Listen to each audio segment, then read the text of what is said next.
Hello dear, this is Shiva. आज हम जिस स्टोरी को एक्सप्लेन करने जा रहे हैं वो जैंग की किल मी सॉफ्टली है। तो चलिए आपका ज्यादा टाइम ना लेते हुए आज की एक्सप्लेनेशन को शुरू करते हैं। मूवी की स्टार्टिंग में हमें एक टीम को दिखाया जाता है जो एक माउंटेन पर क्लाइंबिंग कर रहे थे। मौसम के खराब होने की वजह से उनका वहाँ पर ही एक्सीडेंट हो जाता है और सब लोगों की मौत हो जाता है। सीन शिफ्ट होता है और हमें कपल को देखते हैं जो एक साथ सो रहे थे। उन लोगों ने अभी भी शादी नहीं किया था, यानी कि वो लोग एक दूसरे को डेट कर रहे थे। उस लड़के का नाम बम्बोला और उस लड़के का नाम जैक होता है। इसके बाद जब दोनों अब काम पर निकल रहे थे तभी बेम्बोला के ऑफिस के सामने जब बेम्बोला रोड क्रॉस कर रही थी तभी उसकी मुलाकात एडम से होता है और वो दोनों एक दूसरे को देखने लगते हैं। शायद कुछ ऐसा चीज था जो उन दोनों को एक दूसरे के करीब खींच रहा था। बेम्बोला ऑफिस जाकर फिर खिड़की से उसे देखने की कोशिश करती है पर एडम को बेम्बोला देख नहीं पाती। थोड़ी देर बाद ऑफिस से बाहर आकर बेम्बोला एडम से मुलाकात करती है। एडम सब कुछ समझ जाता है और बेम्बोला को टैक्सी में बिठाकर अपने घर में ले जाता है। घर में जाकर पता नहीं ऐसा क्या होता, वो दोनों एक दूसरे के ऊपर ऐसे टूट पड़ते हैं जैसे कोई भूखा आदमी अपने खाने के ऊपर। इसके बाद एडम बेम्बोला को उसके साथ रुकने को कहता है पर बेम्बोला उसे जैक के बारे में कहती है और वहाँ से चली जाती है। बेम्बोला घर में आकर रात को फिर से जैक के साथ इंटीमेट होती है पर बेम्बोला को ज्यादा मजा नहीं आ रहा था क्योंकि बेम्बोला अब जंगली तरीके से अपना प्यास बुझाना चाहती थी। अगले दिन बेम्बोला ऑफिस ना जाकर उसी दुकान में जाती है जहाँ पर बेम्बोला एडम से मिला था और वहाँ पर एडम का लिखा हुआ एक बुक खरीद लेती है और फिर एडम के लिए कुछ गिफ्ट लेकर उसके घर में चली जाती है। इसी दौरान वो लोग फिर से वहाँ पर इंटीमेट होते हैं। इसके बाद एडम बेम्बोला को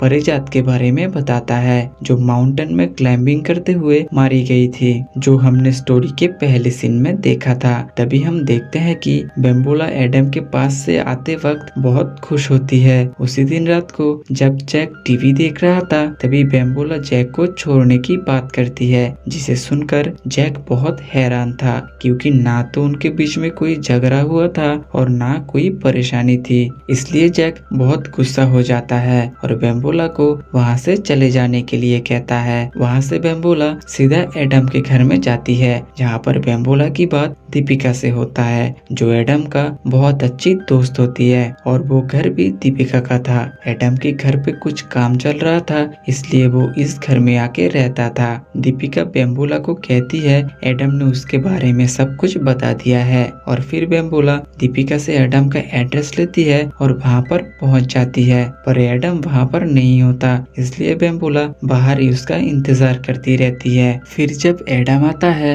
वो बेम्बोला को देखकर बहुत खुश होता है और उसके साथ रास्ते में ही चालू हो जाता है और फिर से वो लोग इंटीमेट होते हैं। अगले दिन सुबह एडम के इंटरव्यू लेने के लिए जूली आई हुई थी। बेम्बोला इसके बाद अपने काम पर चली जाती है। बेम्बोला आज बहुत खुश है क्योंकि वो पिछली रात एडम के साथ थी। ऑफिस के बाद बेम्बोला उसी जगह पर जाती है जहाँ पर एडम काम करता था। एडम वहाँ पर रॉक क्लाइंबिंग सिखाता है और वो बेम्बोला को भी रॉक क्लाइंबिंग सिखाने लगता है। अगले दिन बेम्बोला एक लड़की से मिलती है जिसका नाम लीजा होता है। बेम्बोला लीजा से जैक के बारे में पूछती है, तभी उसे पता चलता है कि जैक अब अकेले रहता है और अब वो हर वक्त शराब पीता रहता है। फिर वो दोनों एडम से मिलने के लिए वहाँ से निकल जाती है, जिसके दौरान एक चोर बेम्बोला के पर्स चोरी कर लेता है पर एडम उसे देख लेता है। फिर एडम उसके पीछे पड़ जाता है और उसे पकड़कर बहुत मारता है और फिर एडम और बेम्बोला पब्लिक में ही किस करना चालू कर देते हैं। तभी एडम कहता है मैं तुम्हें जल्दी ही शादी करने वाला हूँ क्योंकि मुझसे अब रहा नहीं जा रहा। अगले दिन वो दोनों शादी करने के लिए रेडी होकर जा ही रहा होता है कि तभी बेम्बोला को एक खत मिलता है जिस पर कोई बेम्बोला को एडम के बारे में चेतावनी दे रहा था, पर वो दोनों उस खत को इग्नोर करते हुए अपने शादी के लिए निकल पड़ता है। फिर वो दोनों एक चर्च में जाकर शादी कर लेते हैं और अपने हनीमून के लिए चले जाते हैं। तभी रास्ते में एडम बेम्बोला की कुछ न्यूड तस्वीर खींच लेता है और वो दोनों अपने बाहरी डेस्टिनेशन की तरफ निकल पड़ते हैं। हालांकि बेम्बोला रॉक क्लाइंबिंग नहीं कर सकती थी, पर एडम के खुशी के लिए वो ये करने की कोशिश करती है। माउंटेन के ऊपर जाकर बेम्बोला को एक छोटा घर दिखाई देता है, जहाँ पर एडम बेम्बोला को सरप्राइज देता है और जंगली तरीके से अपने हनीमून मनाने लगता है। अगले दिन पेपर में एडम के बारे में देखकर बेम्बोला बहुत खुश होती है। फिर घर में वापस आते ही बेम्बोला को फिर से एक खत मिलता है, जिस पर एडम के बारे में फिर से कुछ लिखा हुआ था। बेम्बोला को लगा था ये सब जैक ने भेजा है, जिसके दौरान वो जैक को कॉल करती है, पर उसका कॉल लिजा उठाती है। तभी बेम्बोला समझ जाती है जैक अब लिजा के साथ रहता है। फिर एडम और बेम्बोला एक पार्टी में जाते हैं, जहाँ पर एडम के सारे दोस्त होते हैं। तभी वहाँ पर दीपिका बेम्बोला से बात करती है और उसे एक लॉकेट देती है और कहती है मैं सिर्फ उन लोगों को ये गिफ्ट देती हूँ जो मुझे पसंद आता है। इस लॉकेट को लेकर एक ट्विस्ट है जो हम आगे जानेंगे, तो प्लीज हमारे साथ स्टोरी में बने रहिए। अगले दिन बेम्बोला ऑफिस में अपना काम कर रही थी, तभी उसे जूली का फोन आता है, जहाँ पर जूली एडम के बारे में कुछ कह रही थी। जूली एक ईमेल भेजती है जिस पर लिखा हुआ था एडम एक लड़की को पहले रेप किया है। बेम्बोला इसलिए उस लड़की से बात करने के लिए जाती है। उसके बात सुनकर बेम्बोला को ज्यादा भरोसा नहीं होता। असल में बेम्बोला एडम के प्यार में पागल हो चुका था, इसलिए वो एडम के बारे में कुछ गलत सुनना नहीं चाहती थी। पर बेम्बोला अब एडम के पास्ट के बारे में जानने के लिए उतावला हो जाती है और फिर वो जूली से मिलती है। जूली उसे फिर से उस लड़की की रेप केस के बारे में कहती है, पर बेम्बोला अभी भी उसकी बातों पर विश्वास नहीं करती है। घर में आकर बेम्बोला को एक ड्रॉयर से कुछ लेटर मिलता है, जहाँ पर ईशा नाम का लड़की एडम को छोड़कर अपने पति के पास जाने की बात करती है, यानी कि एडम इससे पहले एक मैरिड लड़की के साथ रिलेशनशिप में था। अगले दिन सुबह एडम कहता है कि उसने कल बेम्बोला की ऑफिस में कॉल किया था, पर बेम्बोला वहाँ पर नहीं था। तभी बेम्बोला कहती है वो एक मीटिंग में गई हुई थी। इसके बाद बेम्बोला एडम को उस लड़की के रेप केस के बारे में बताती है। तभी एडम इस बात को झूठ कहता है और ये सब बेम्बोला को सुनना पड़ा, इसलिए वो बेम्बोला को सॉरी कहता है। एडम के जाने के बाद बेम्बोला को एक पार्सल मिलता है, जिसे खोलकर वो हैरान हो जाती है। उसके अंदर खून में लिपटा हुआ एक कपड़ा था। ये वही कपड़ा था जिसे उन लोगों ने अपने हनीमून पर यूज किया था। अब बेम्बोला को एडम पर शक होने लगता है, इसलिए वो एक ऑफिस में कॉल करके ईशा की घर का एड्रेस ले लेती है और वहां पर जाने के लिए रवाना हो जाती है।